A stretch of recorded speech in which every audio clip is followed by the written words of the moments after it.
অভ্র, বেগম জিয়ার শারীরিক অবস্থার সবশেষ কি খবর আছে আপনার কাছে, বিস্তারিত জানাবেন।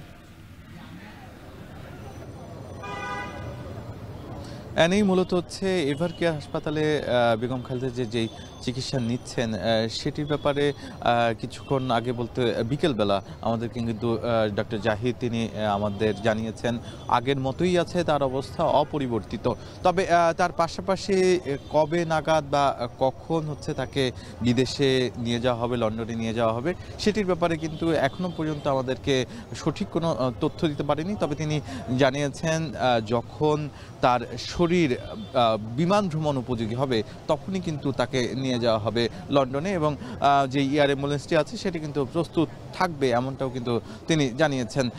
এর পাশাপাশি 9টায় আজকে রাত 9টায় কিন্তু মেডিকেল বোর্ড আবারও বসার কথা রয়েছে। সেই সময় কিন্তু যে তার চিকিৎসা কোনো ধরনের পরিবর্তন আনা প্রয়োজন কিনা, কিংবা তার চিকিৎসার যেই চিকিৎসা দেওয়া হচ্ছে সেটি তার শরীর ভালোভাবে নিতে পারছে কিনা সেটি কিন্তু পর্যালোচনা হবে। এবং রাত 9টায় যেই বোর্ড মিটিং বা মেডিকেল বোর্ডের মিটিং রয়েছে সেখানে কিন্তু জোবায়দা রহমান এখনো পর্যন্ত যিনি কিনা হচ্ছে এই হাসপাতালে, এভার কেয়ার হাসপাতালের ভেতরে আছেন, তিনি কিন্তু থাকার কথা রয়েছে।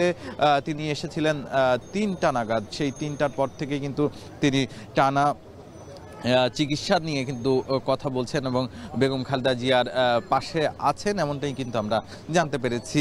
তিনি কিন্তু ঠিক 3টার পরপরই একটি মিটিংয়ে বসেছিলেন যেখানে কিনা তারেক রহমান ছিলেন।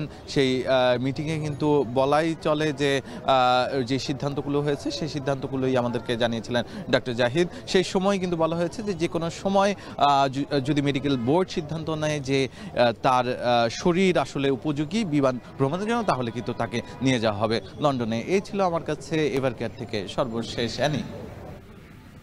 এভার কেয়ার থেকে যুক্ত ছিলেন সহকর্মী শাহাদত অভ্র। বিএনপির ভারপ্রাপ্ত চেয়ারম্যান তারেক